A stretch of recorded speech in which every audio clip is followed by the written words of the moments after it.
I'm Franco, your host, and we're gonna continue this conversation about MPP. So, following the fallout between MPP and Our Revolution Los Angeles, many people who were in the leadership position of Movement for a People's Party or who support Movement for a People's Party were claiming that many of the ex-volunteers for Movement for a People's Party were infiltrators who were spreading smears about MPP. I'm here to discuss with former volunteers of MPP about their experience working for the movement. So right now I am joined by Renee Johnston. How are you doing today, Renee? I'm good. I'm good. So Renee, how long were you a volunteer for MPP and what was your role? So I started at the end of actually the start of September, right after the convention last year. I was involved, approximately 4.5 months. I was part of the Black Voters Circle, and I was coordinating all the efforts with the New York hub. There were a few of us who trained to do the hub coordination for the state of New York, but people had to keep stepping back for various reasons. And so I kind of, took it on. We ran weekly Zoom meetings. All the Zoom calls were on my husband's Zoom, actually. So I coordinated the meetings, coordinated the notes, coordinated the base camp, tried to help with setting up all the social media on Facebook. So I don't want to say I was in charge because there was no such thing as, being in charge in New York, but I tried my best to, to coordinate the efforts and to make sure that what was needed for anyone who was volunteering on the New York side, for them to be able to do it. I also was part of the media group, and I answered emails for the organizing at People's Party email address. So they'd send an email out, it would come from that general email. People would respond. Carol was overwhelmed because she was the only person answering. I volunteered to assist. So for a short time, I was responding to those emails as well to try and help lighten the load for Carol. So what was your initial drive or motivation to join Movement for a People's Party? It was the convention, honestly.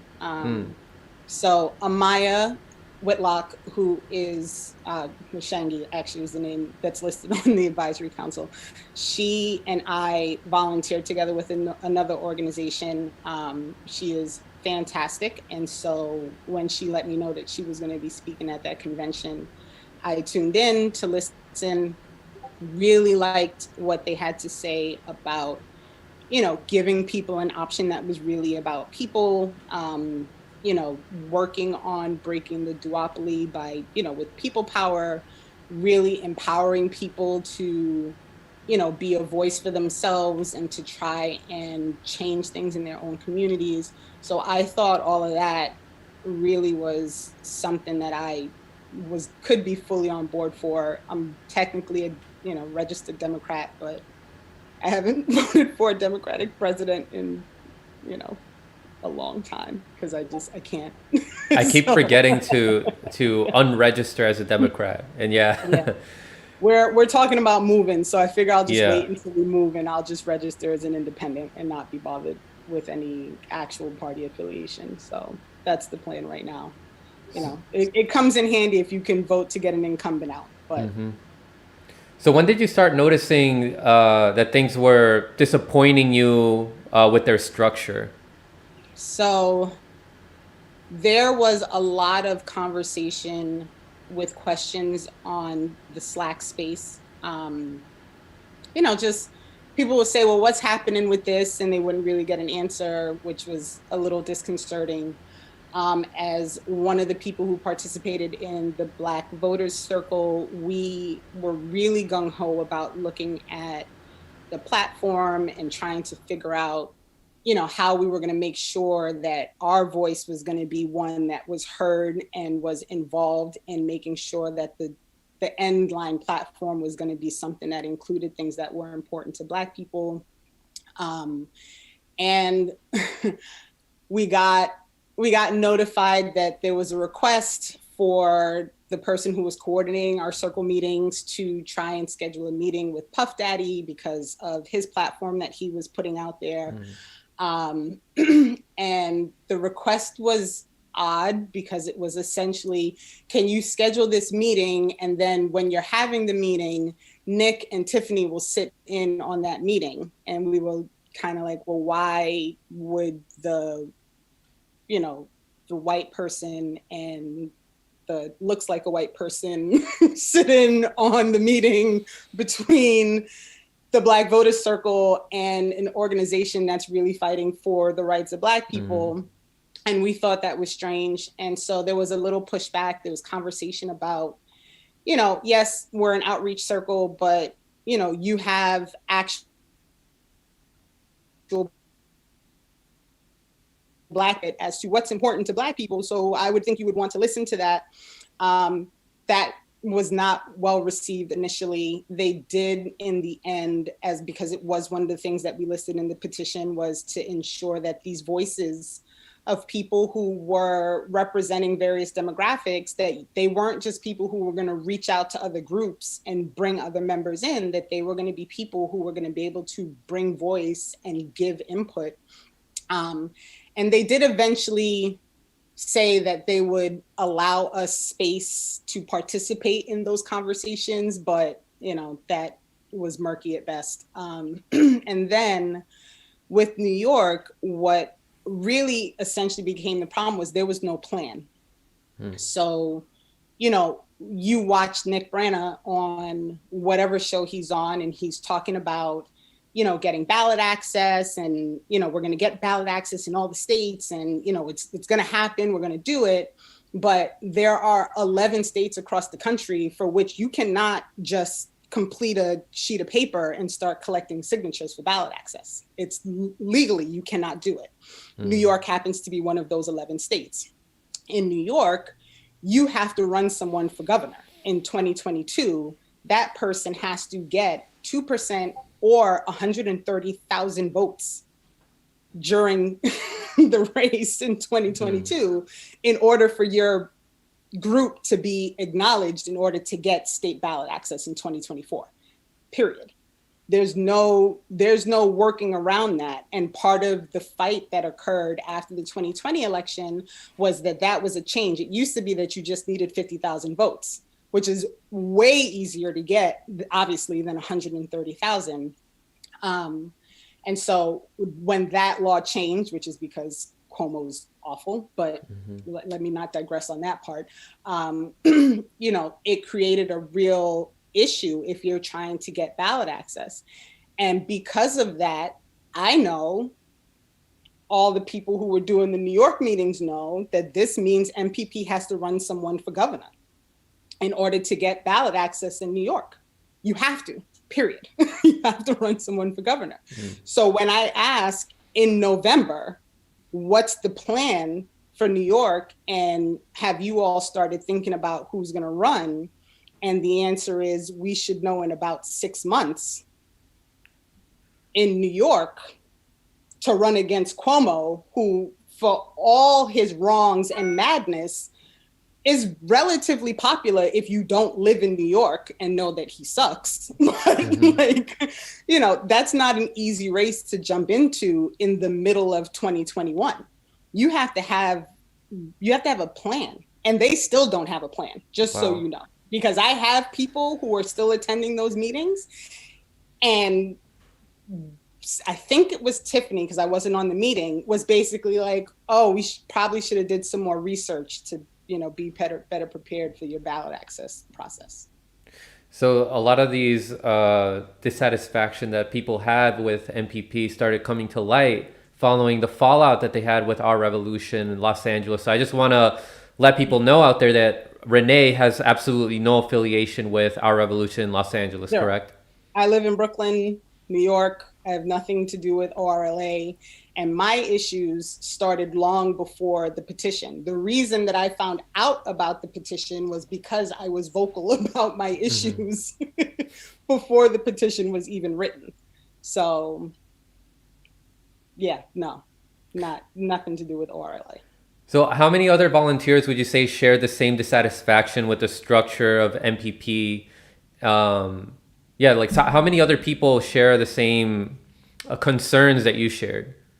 So I believe when we stopped collecting signatures, it was at 220 something signees on the petition.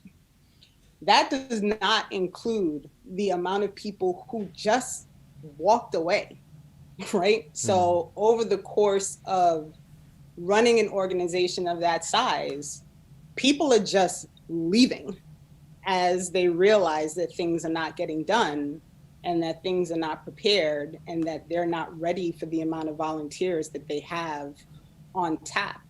And one of the things that I think really bothers me when I listen to, Nick Branner and Elise or any of these people say, oh, it's such a big thing, they don't understand, it's so much work. Okay, but I'm not in charge, right? Mm-hmm. You opted to start an organization with the intention of running someone for president in 2024. So how is it at the start of 2021, you don't have a plan for all of your states to even get ballot access? You've been, this thing has been going for years. When I sat through that convention and then signed on, I was shocked when I found out that this same crew had been working, in one capacity as another, from Draft Bernie to MPP to all these things, because they didn't have a lot done. Like a lot of the stuff that we asked for, in my opinion, are things that should have been done before you allowed tens of thousands of people to sign up to volunteer for your organization. I don't know why I have to fight you for bylaws. I don't know why I have to fight you to figure out where you're spending your money that you're collecting from people who think that you have a plan and that you're ready to go when you don't have a plan and you're not ready to go. So, these are big issues and these are problems that, I don't see it. I would have really been okay with quietly kind of walking away and doing my own thing. But, the leadership at MPP is very, very boisterous and arrogant about what they're going to do. And if you ask them for a specific plan for each state, I bet they couldn't give you one.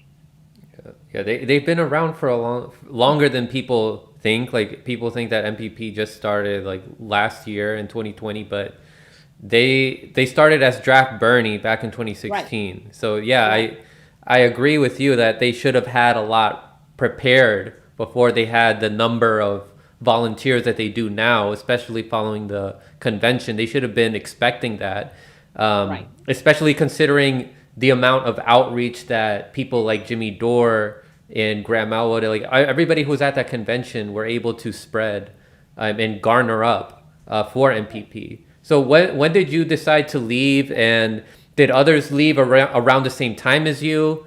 And are there other people that are still putting up with MPP currently? So yeah, there's a ton of people, and I get trolled relatively often when I speak my piece about this, because there are people who think that I'm just like talking nonsense and that I'm not in the know about what's really happening. And that's just not true. But so they still have a ton of people who are fully in support. They still have, people who consider themselves founding members who are fully in support. Obviously, there, Nick's on Lee Camp, and Annalise with her Analyze is on Jackson Hinkle. And, they're telling their story, which, listen, I can appreciate, but in the end, no one is going to explain how they're going to get these things done when they're not organized and when they're treating volunteers the way they treat volunteers. I didn't leave MPP, okay? I had been voted as one of 4 people who was going to continue the negotiations. There were a lot of people who at that point had decided to just walk away. This is near the end of December. People were tired of, being pushed off essentially and being told like, we'll get to it, we'll do it later, it's coming, we're working on it. And people started to just naturally say, like, I'm just not going to bother. I was actually one of few voices, much to the chagrin of people who wanted me to just give up, saying, like, no, we can do it, we can change it, they'll listen, we can manage this, we can get it done. So I, along with 3 other people, got voted in to continue the negotiations with the coordinating circle and to try and work through all the steps that still needed to happen with regard to the petition and what we were looking to have happen within MPP. So they did the vote. I was one of 4. We started a channel actually on the Slack workspace.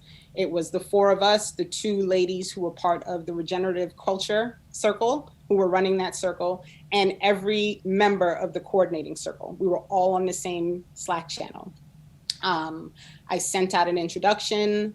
I sent out, here's what we'd really like to see happen on this channel. We're really hoping for open discourse and, opportunity to communicate. And then someone posted on the Slack channel that there was this secret group in Discord and we were trying to destroy MPP and, we weren't working in good faith, so forth and so on. That initial post was taken down, and then Carol Earl, who is a member of the CC, after we had agreed not to discuss the petition in any public forum, went back to that person and said, you should repost that, and had them repost their statements about the petition group and what our conversations were like in Discord, which actually was not an accurate reflection of what was going on. So that obviously kicked off an issue. Our group of petition signers who were still trying to work within MPP got together, drafted a letter, a statement that explained, listen, this is not a secret group. The CC requested that we not talk about the petition in an open forum. We were trying to be respectful of, that request. Here attached is the petition. We've updated it so that you can see all the work that the CC has done. I did send you a copy of that petition so you could see that we went through line by line and indicated Right. This was done, this needed more work, this still has questions. We posted that on the Slack. That kicked off another series of really convoluted conversation in the Slack. I attempted multiple times to communicate in that separate Slack channel with the CC to say, listen, I don't know what's going on. I don't know why this person is posting this. I'm really looking for you all to communicate here so we can figure out what's going on. I got no response. That night, there apparently was another really long and intense back and forth conversation in the Slack workspace. That conversation included a number of white people who thought that they could use the N-word, not that they were saying the N-word on Slack, but in defense of someone who said, well, why can't I use the N-word? Black people use it in music and rap and this and that.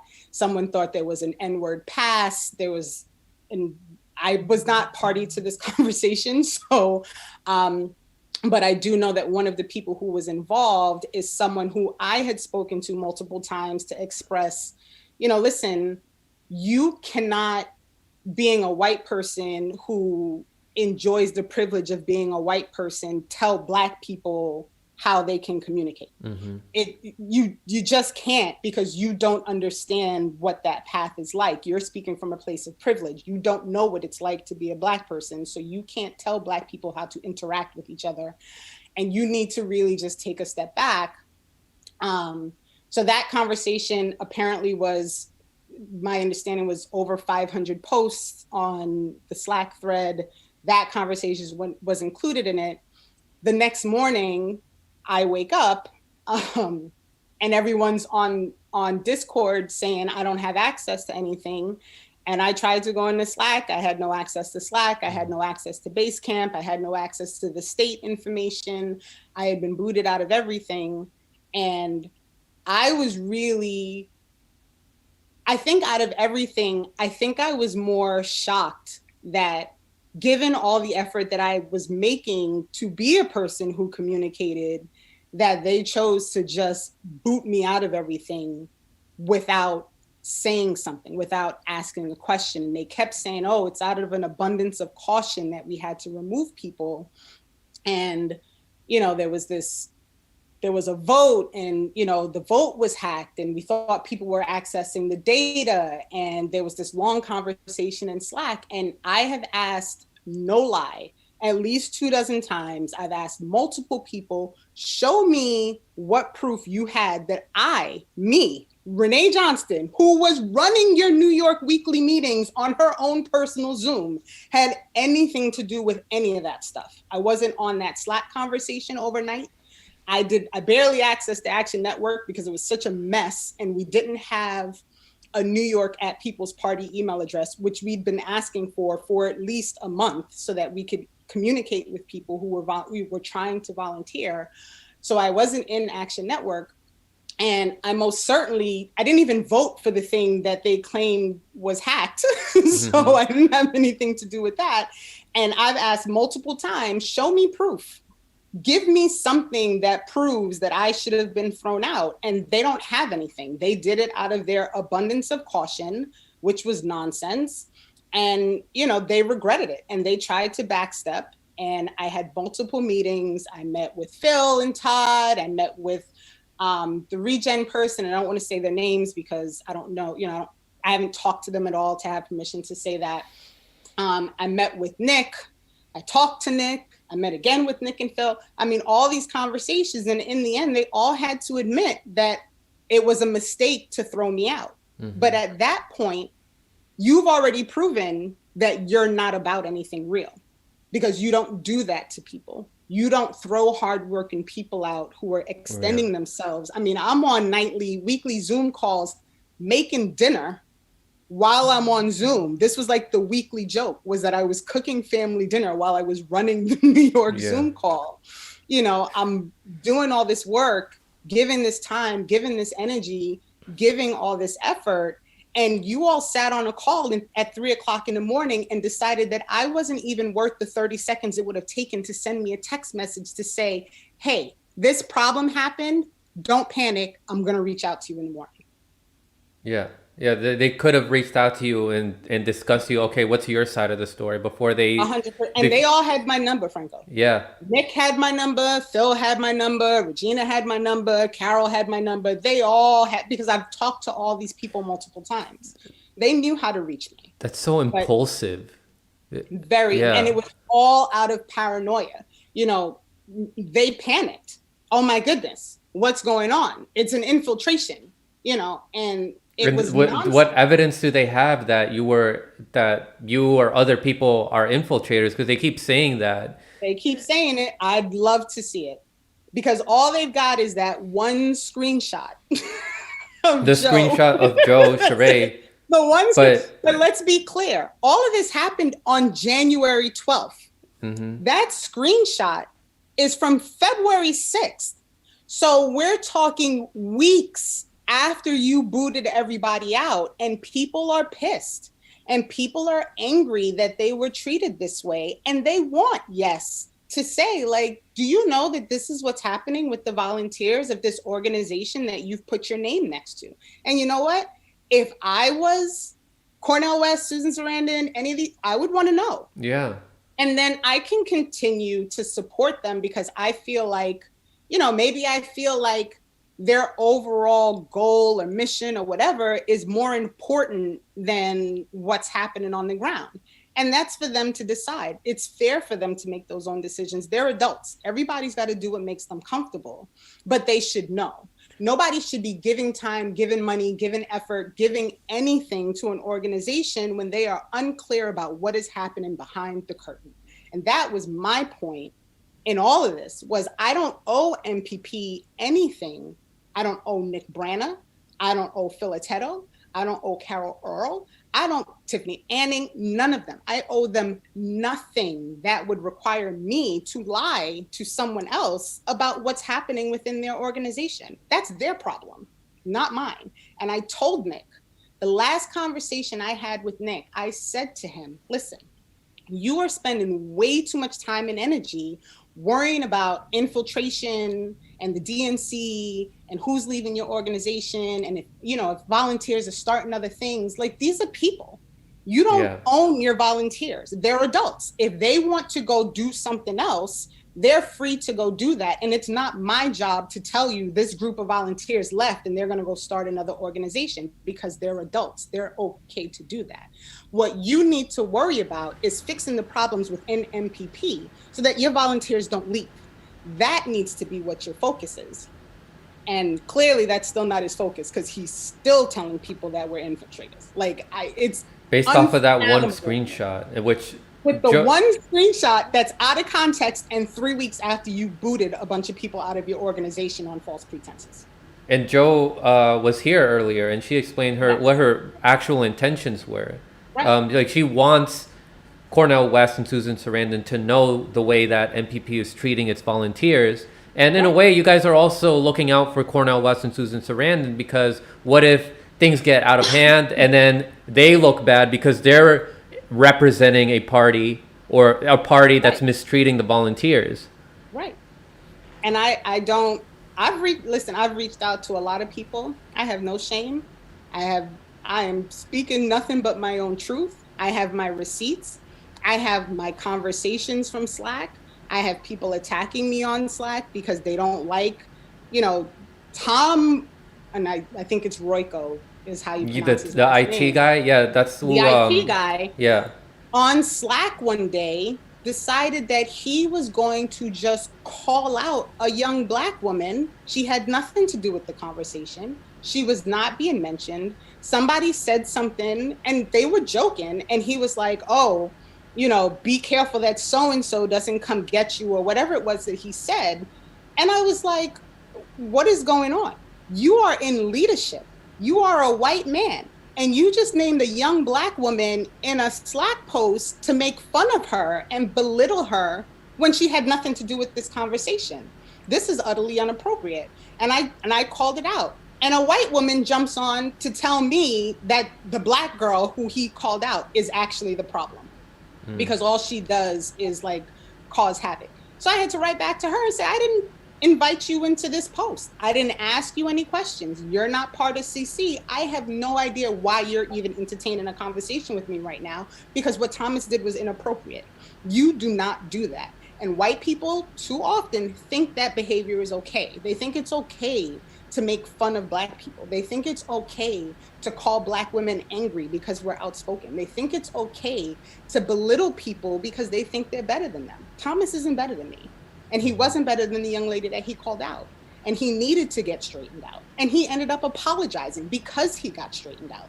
But why do I have to do that? How are you leadership? And I have to do that in your Slack workspace. Wow. Well, so I want to talk a little bit about the petition that you guys that was started by the volunteers of MPP, and it's called the Petition to the MPP National Coordinator Circle to improve structure and accountability. So how did this get started, and how many people got together, and how did you all get together to write this petition? And I'm going to put it up in the screen for people to see, like the first page, but I do want to hear how this all got started. So I was not a drafter of the petition. That was a number of, and I don't even actually know the actual number of people who wrote it, but it did comprise of people who were circle heads, regional coordinators, and state coordinators who got together and basically made a list of all the things that were going wrong and the complaints that they were getting from volunteers like myself about things that just were not going to work if they didn't get fixed. So they drafted the petition. Once it was drafted, they put it out within their circles of volunteers to say, this is something we've drafted. If you agree with it, please sign. I found out today that I actually signed it on day one. I didn't know that. I thought I was like, down the line of people who signed it. But it turns out that I actually signed it on day one. Mm-hmm. But to me, it just seemed to be a very good collection of ideas and thoughts for what needed to be improved within MPP in order to make it work. I didn't see anything in the petition that was outlandish or unreasonable or something that an organization that is being built with the idea that you are working for people wouldn't have. Why wouldn't you have bylaws? Why wouldn't you have, something organized so that people know who your leaders are and who to talk to about things? Why wouldn't you have something drafted so that people who are working in hubs have some clue of what it is that they're supposed to be doing? All of those things were perfectly reasonable. And, like I said earlier, I think in the end, it was something like 222 or 220 something people who ended up signing that petition. But I'm not going to take any credit for anything that was written in there because I didn't write it. Mm-hmm. I did, however, go through the petition in December to outline what all had been done by the CC and, where we still had questions and where things were that we still wanted to have, be accomplished when all was said and done. And the copy of the petition that you have, which is the annotated copy, includes what I started with the notes and just going through, because I thought, and everybody was in agreement, it was important to acknowledge the things that were done. There's no point in harping on things if it's already taken care of, let that go. But the stuff that still hasn't been completed, let's focus on those things now. And that's where we were when they booted everybody out. And to be clear, all 4 people that were negotiators for the petition all got booted out when I did. So that'll tell you how sincere they were about making sure that they were working with petitioners. Yeah, and so I'm going to have that linked for everybody. It's not linked right now, but I will have that document linked for people to read. In it talks about the lack of transparency, the lack of democracy, the lack of organizing and efficacy, authenticity, accountability. So what can you tell us about what MPP was lacking in like some of these categories that was discussed in the petition? One of the major things was transparency. So, these conversations about things that the organization was going to do was happening in the vacuum of the coordinating circle call. So, they'll tell you, well, Nick was democratically elected, which he was by the 9 people in the coordinating circle. So they, within their own circle, decided that Nick was going to be the leader. Is that democratic? Mm-mm. Yes. Is everybody going to see that as democratic? Probably not. But that was something that I guess you can have that battle within yourself. Things like force the vote, which I wasn't 100% on board with the whole Pelosi thing, but I thought that forcing the vote to the floor so that conversation would happen was important. I just happen to think the better way to do that would be to force everybody to ask for the floor vote, not just, these 10 to 15 members that everybody saw as like high profile. I live in New York. The majority of our Democratic Congress people were co-signers. So why wouldn't I want to call all of them out and say, listen, you co-signed it. Why aren't you, doing this whole force the vote thing? Why aren't you on board with trying to get it to the floor? But they made that decision, and we found out in Slack when they made that website live with the petition. That's when all the members found out that we were supporting force the vote. Like, how does that happen? We found out about the advisory council when they announced it to everybody. And people had questions. They would say, like, where did this come from? Who made this decision? Who said that, I want Jimmy Dore talking to me and talking for me. And I don't mean to pick on Jimmy Dore specifically, but that was literally a question that somebody asked. Like, who says that I want Jimmy Dore to be my voice? Like, who made this decision? And the answer was essentially, like, we did. The coordinating circle made the decision, and this is something that we've been working on. And Carol Earl one time sent a note out that basically said, if you don't like what we're doing, leave. Posted that in the Slack workspace. Like, this is what we're doing. This is our plan. If you don't like it, you can leave. Wow. To 2,500 people who are in Slack. Who does that? Like, That Joe Biden does stuff like that. It's like vote for the other guy. Like when Right. people are not satisfied with what he's doing, he's like just vote for Trump then. Right. Right? It's Well, supposed to be the people's party, but it doesn't sound like they're listening to the people. So is it really a people's party? and that's the question that people have to ask. Listen, if someone wants to give MPP their money, their time, their energy, I'm not going to tell any person what they should do with their time and their money. I'm going to tell you what my experience was. You can take that, you can leave it, you can take it to heart, you can decide you don't want to be involved, you can decide that I'm a crazy person and you don't have to listen to me. But if it happened to me, it can happen to anybody. And the last thing I said when I talked to Phil and Nick was, when all is said and done, like, you could literally do this to me again in 6 to 8 months because you're still talking about infiltrators. So what happens in 6 months when you decide I'm an infiltrator again and you decide you're going to boot me out of all my access? Like, I'm not putting myself in that predicament because, I'm not super angry right now, but I'm going to be super angry if you do that to me. Like, that's not going to work.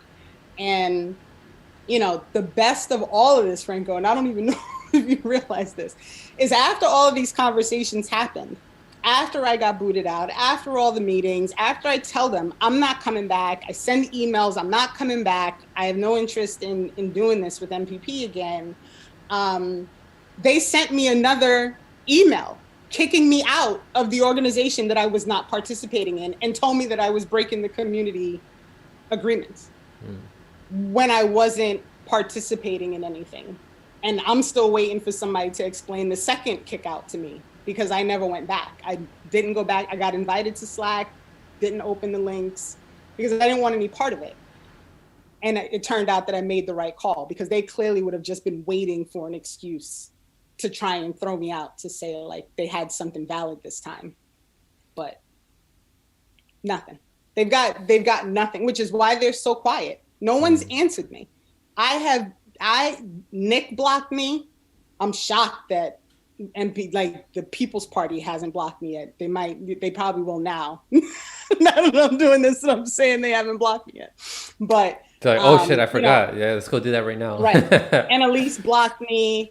But to me, why would you block somebody if they're lying? Mm-hmm. If I'm not telling the truth, why wouldn't you just respond and say, you're lying, and here's the proof that you're lying? Yeah, they're not challenging what you're saying. Nope, they're just they're ignoring blocking me and acting like I don't exist and I'm not a person and my voice doesn't matter. And I don't know how they think they can be a party for the people if my voice doesn't matter. How does that happen? Yeah. Yeah, you and so many other volunteers who have had a similar experience. So I want to talk a little bit more about Annalise because, so what I know about her is that she used to be a part of Our Revolution. Mm-hmm.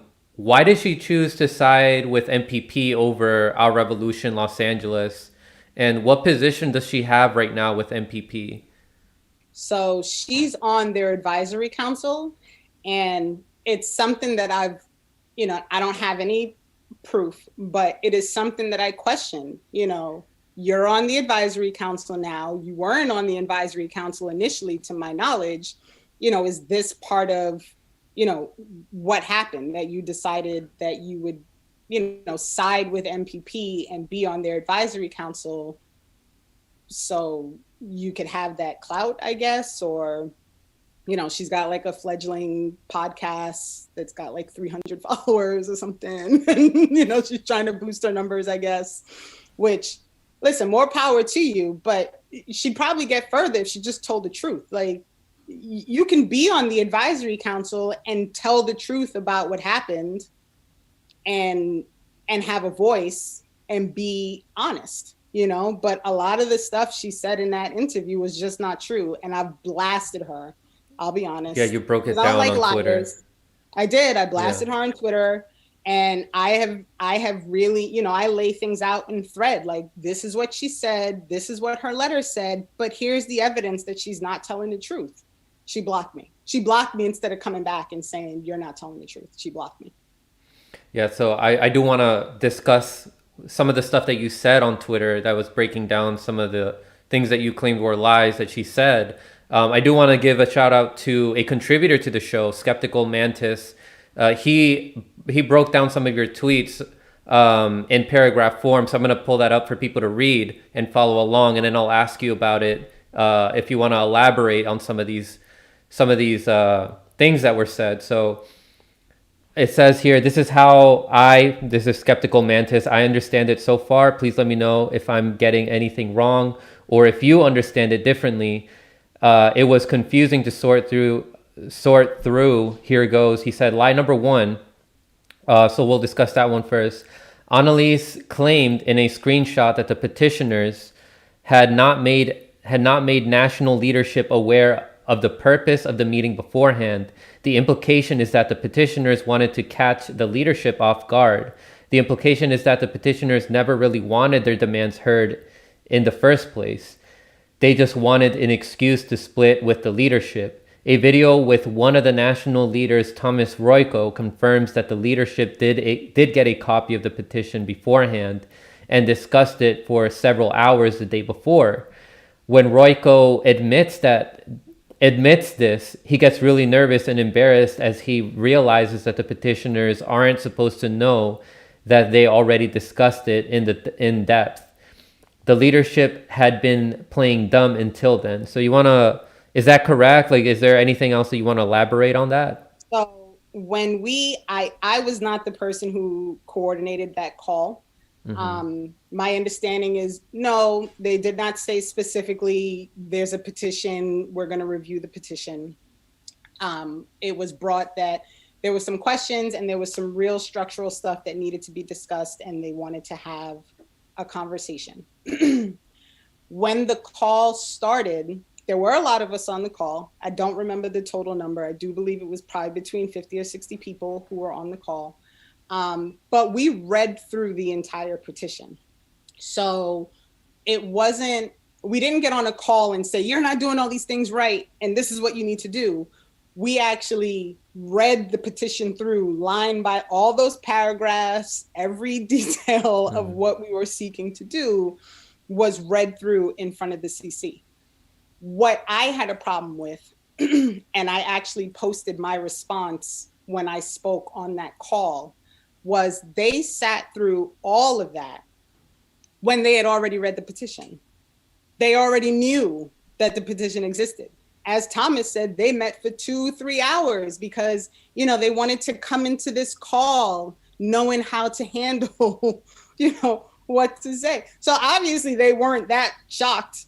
They weren't that surprised and taken off guard, because there is no way that you don't know that this is what the call is about. Mm-hmm.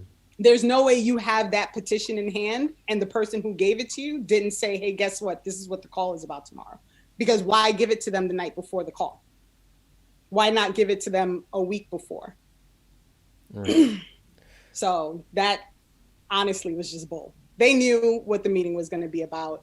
No, it wasn't explicitly stated to them, but they were not nearly as shocked and thrown off as, she attempted to make it seem. Mm-hmm. All right. So let's look at the other lie. Lie number 2, Annalise claimed on Jackson Hinkle's show that the petitioners were demanding a, quote, financial working group, which already existed at the time. This was supposed to be evidence that the petitioners were either uninformed or just being unreasonable. The text of the petition, which was never presented on Jackson's show, did not ask for a financial working group. They asked for, quote, financial transparency with periodic, detailed financial reports published. Annalise claimed that when the petition was presented, MPP leadership put petitioners in touch with the financial working group.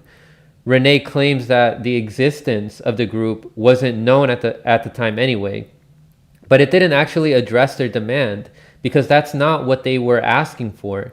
Annalise repeated this over and over on Jackson's show, and he concluded the petitioners should be embarrassed for making a fuss over something that already existed.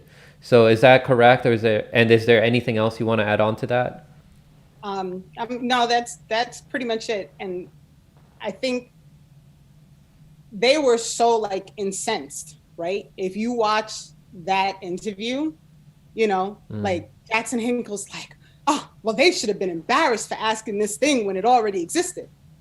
We didn't ask for it. So what is there to be? And to date, if you go to the MPP website, they still don't give clear, detailed information about the financial situation. They give you a link and you can go into the IRS and put in, their information and do a search, and then it'll pull up whatever they've put into the IRS, which, okay, yeah, that's some transparency. But what we were saying is you are a party for the people. Mm-hmm. You are asking people in a time of crisis, when people don't have jobs, can't pay their bills, can't pay their rent, can't pay whatever, to come out of their pockets and give up their $5, $10, $15, $20 a month to support your organization. Why would you not want them to know exactly where that money is going, exactly how much money you're pulling in? And that, to me, would be the ultimate thing that you could do to prove to a person that you're not a fraud. Mm-hmm. That you're not just collecting money to do nothing, that you're not just pulling in, thousands of dollars and not putting the money where it's supposed to go or where people think it should be going. Why wouldn't you want to be that transparent? And it's still not available. So even for all of their chatter and making fun of the petitioners, right, we still didn't get what we asked for. Yeah, and then I see an interview with some commentators who have had Nick Brana on, like they're laughing about it, like, yeah, Nick Brana has this giant mansion, and about like being sarcastic about it. They like there's like they're already transparent. Look at Nick, like he's not like a rich guy, right? But that the volunteers should still know where the money is going exactly, correct? And people should know. Yeah, people should know. If you are saying we are not the DNC, we are not the Republicans, we are going to do something different, we are going to be powered by the people, we're going to let people should know. People should be able to go to the website. And I suggested, okay, even if you don't have the manpower to do like a detailed thing, why not just upload your IRS documents into the website and just have direct links? So people don't have to search and do a whole thing. It's right there for people to see. Why not do that? And the answer was, oh, well, maybe we can, implement that in the website later. Mm. Yeah. I don't think it's an obscene request to say, you want to be something that people are going to see as completely different than the duopoly. That would be it. Yeah. Show people where the money is, because people want to follow the money. Yeah. And it's really disappointing to see some people who, some people like myself have trusted for a long time, completely dismissing some of the concerns that the volunteers had, not even really looking into it. They're just taking the word for their friends, Nick Brana, right, without even listening to what the volunteers are actually saying. They are using what they think the volunteers are saying based off of what their friends, Nick Brana or Annalise, are saying, which is unfair. So I do want to read the final lie that you were saying. Not the final lie, it's just the third one. The third one. Oh, okay. So there were. I went through her letter, and I had 15 statements that she made that I could refute with actual screenshots and receipts. Wow. I only posted the first 3 because we're working on trying to get like a formalized, here's where all the information is. And I agreed to stop posting stuff. You were going all out. I only did 3 and then I stopped. But yeah, if you want to do a follow-up, you're welcome to come on. And also, I know you're going to be on Ricky Rant's show tomorrow, where you guys are going to further discuss this. But let's talk about that third lie that you mentioned. So lie number 3, Annalise claimed on Jackson's show that petitioners demanded, quote, 2 conflicting things at once. Supposedly, they wanted bylaws to be produced in a week or 2, as well as wanting all volunteers to have a say on the bylaws. She presented this as more evidence of petitioners being unreasonable and demanding things that couldn't be done as a way to sabotage MPP. According to the screenshots, on November 19th, 2020, Annalise claimed that Brana and national leaders agreed to volunteers having direct input on the bylaws/procedures, as well as having bylaws ready for review by December 15th. This was the timeline set by Nick, not the petitioners. This deadline was never met, and bylaws were never produced. A new deadline was never proposed by the leadership. I don't know when Renee left MPP, and I don't know when the supposed, quote, infiltrators were expelled, but Jerry Perez of Our Revolution Los Angeles, who only represents some of the petitioners, didn't resign until February 8th. So you can't say they didn't give leadership time to deal with this. This is bigger than Renee. This is evidence that at least some of the petitioners waited it out for the leadership to address this, and they never did.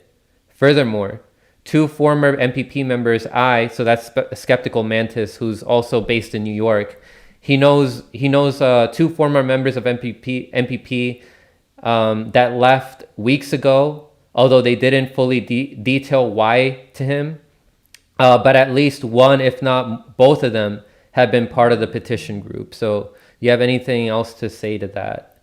No, I mean, that's pretty clear. And, to me, so bylaws are a baseline, right? That instructs how your organization is going to run, who's going to make the decision, who's part of the decisions, how do those people get to be part of the decisions. I mean, those are some real goals for your organization, right? Mm-hmm. Why there are no bylaws. I don't understand it. I don't get it. But let's say that it's ridiculous for me to assume that there would be bylaws, right? Mm-hmm. They decided that they would provide a draft of bylaws by December 15th, which I will note is not 1 week after January 18th. I mean, after November 18th, just for the record, in case people don't know what the calendar month looks like, right? They didn't do that either. And this caused a number of issues because this is how these things like force the vote and advisory counts, these are how these decisions get made without anybody knowing what's going on. This is how the website mysteriously goes from talking about horizontal, decentralized structure with, people working together to whatever it says now about the political party thing, which happened in December. They made that change. They didn't tell anybody that they were going to change the organizational structure. They didn't warn anybody that this was coming. They just did it. And when people asked, they were told, oh yeah, no, we weren't doing that anymore anyway. But that's what happens when you don't have bylaws, right? Mm-hmm. This is what happens. Things start to fall apart and you don't have anything documented to go to say, well, this is how this decision was made. After all of that, what they came back to us with was an organizational plan, this is how things are going to work. But it was they weren't bylaws. It was just a list of how things were going to happen and how they were going to work. And it detailed, that they were going to do things at the founding convention and, it had all those things. What's funny is within that document, they discuss what's going to happen when people need to be removed from the organization. Now, ask me if that's what they did when they booted 20-something people out in the middle of the night. Ask me if they followed their own document. Right. Did they follow their own document? No. And when people question that, they said, oh, well, this was an egregious situation. And if it's egregious, we're allowed to not follow the document. Mm. I'm still waiting for what I did that was so egregious. So still waiting. Here, whenever anybody wants, my DMs are open.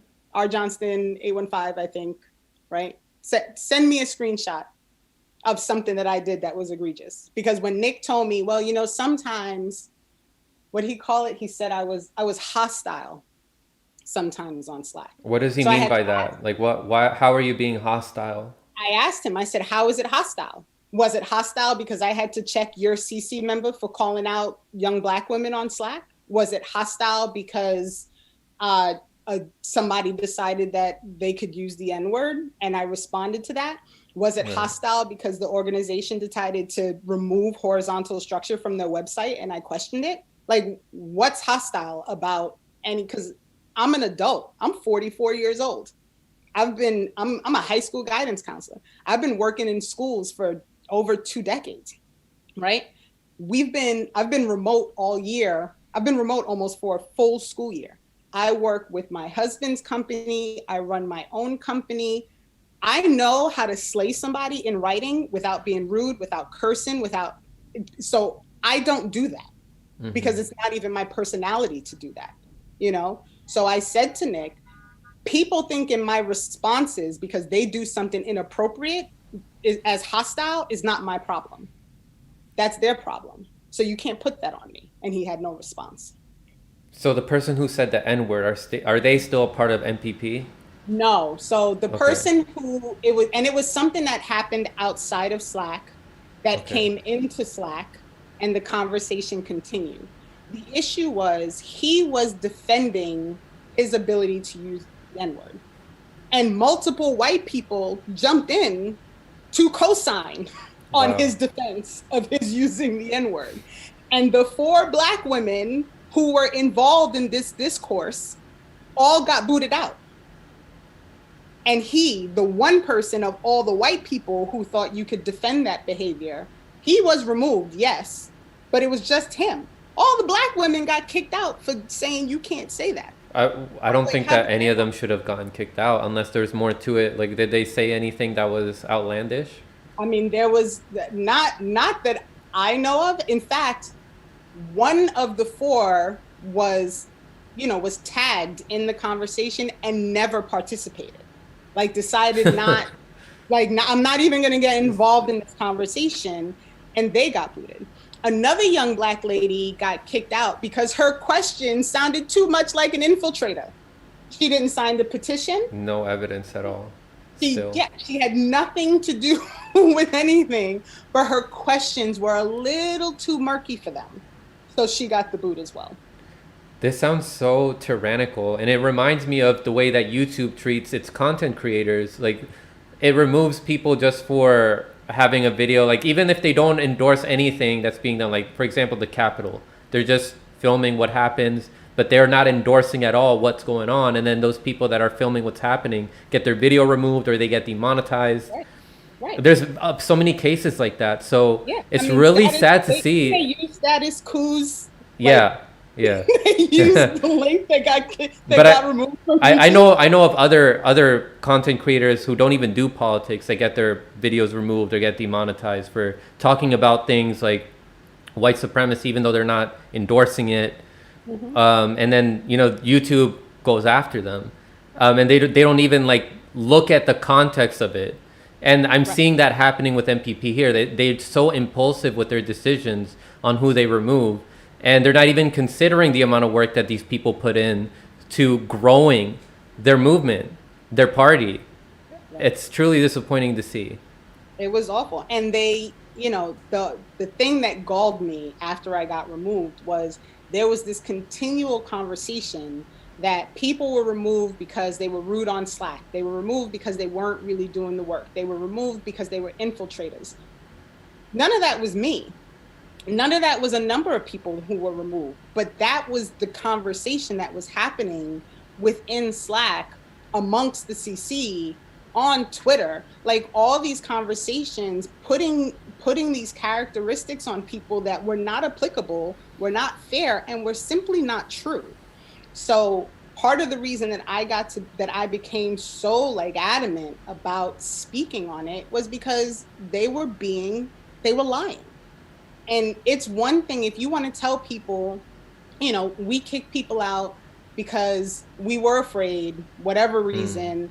It probably wasn't the best way to do it, but, we ended up losing some people, but, whatever. That's one thing. But for you to continue to say that we're infiltrators, that, we were bad actors, that, all these things, and none of it, you don't have evidence of any of it. You have nothing to prove anything that you're saying, and you're still saying it. You're still saying it. Yeah, so I do want to talk about the People's Party Twitter account, which posted the statement by Annalise after the fallout between Our Revolution, LA, and MPP. It's very long, and for the sake of the video length, I will leave it up on the screen. People can read and take a screenshot of it or pause the video. When they rewatch this video, I'll leave a link to it in the description.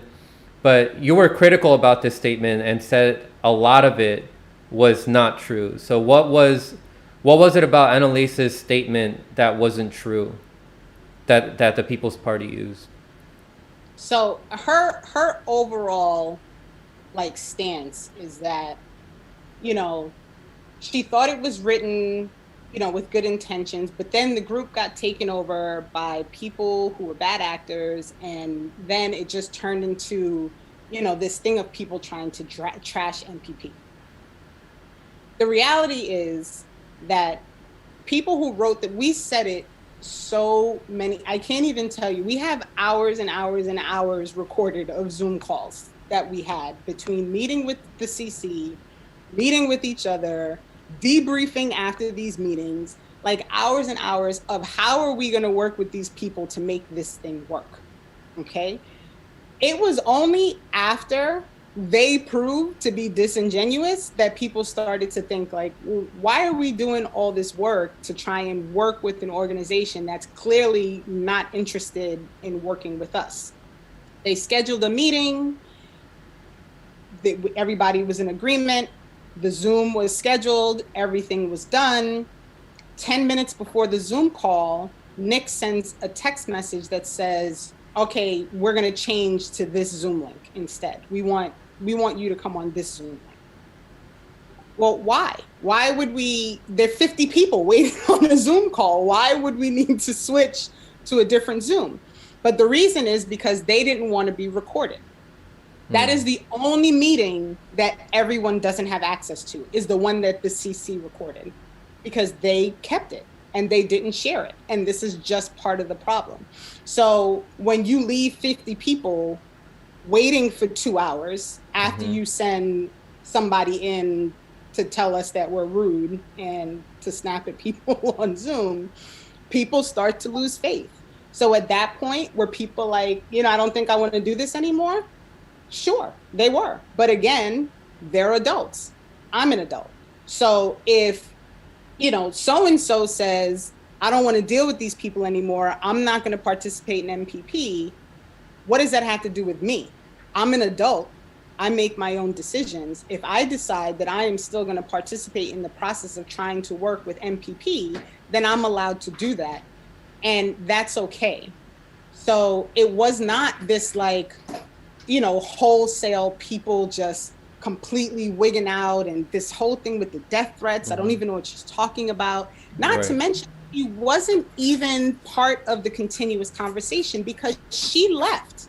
She decided she didn't want to participate in these conversations anymore. So she has no idea what was really happening because she left all the, I'm on a Zoom.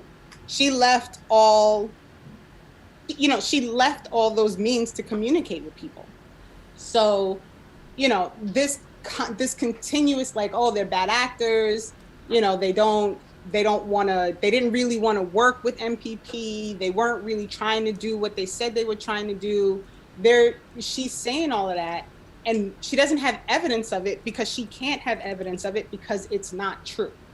So her overall statement is just incorrect. I, for one, specifically had all intentions of fighting the good fight until they decided that I wasn't worth the 30 seconds that it took to send a text message and booted me out in January. So at that point, you know, hands up, I'm done. I'm not doing this anymore. Yeah. So. Yeah, I don't blame you. That sounds so stressful to be putting up with the dysfunctionality that's happening within there.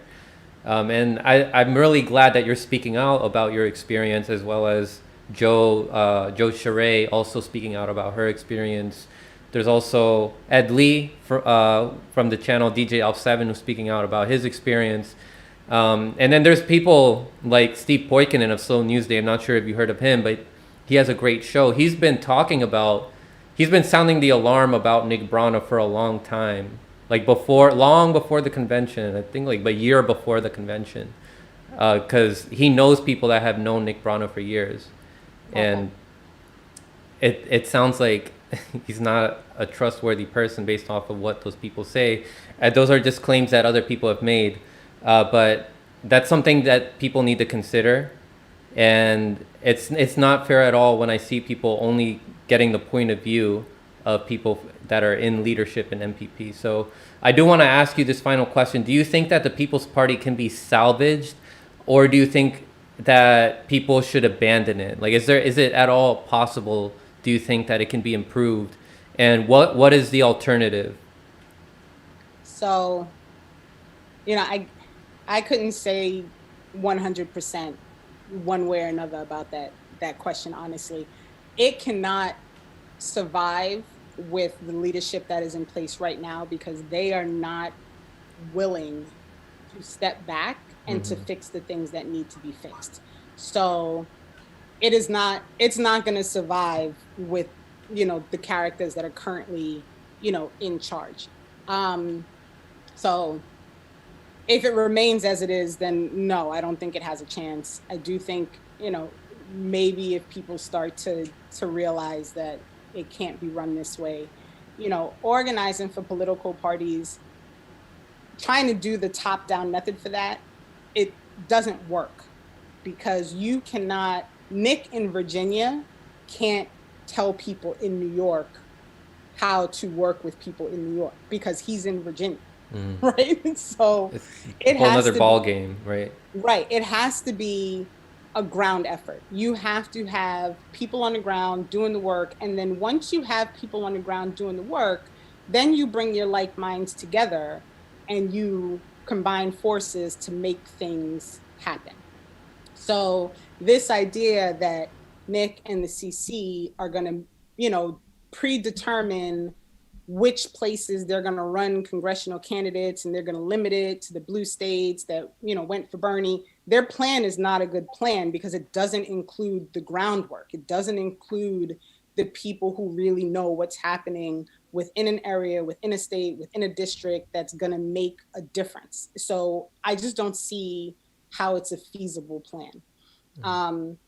For me personally, the funniest thing about this whole infiltrators, they're siphoning people, they were stealing people from MPP to go do another organization. I hadn't participated in any meetings with the people who decided they wanted to start something new because I made a decision that I was going to work within MPP. The first meeting that I had with that group was after I got booted out of MPP. And we're having a meeting. We're talking about structure. Everything's a vote. Everything's a conversation. There are community meetings every week where people are talking to each other and trying to decide like what's the best way to make things happen in a way that's reasonable and that works for everybody. And I hope that works out to be something. I'm committed to making something happen. I have a 10-year-old. It's important to me that his life not be a struggle because he's my child. That's important to me. Yeah. And I need to have like a role in doing something that's going to make that happen. And, I've been looking at community co-ops and looking at, PACs and just doing like volunteering. I'm volunteering for Michaela Wilkes' campaign because she's awesome. And, trying to, do the little things that make a difference and hope that that little thing will grow into something that really helps down the line. All right. Renee Johnston, sorry. Thank you very much for coming on and sharing your experience. I really appreciate it. And thank you for listening. And for everybody else, stay informed. Please consider the experiences of the volunteers who work really hard to make organizations and movements and parties happen. Take care, everybody. Don't forget to stay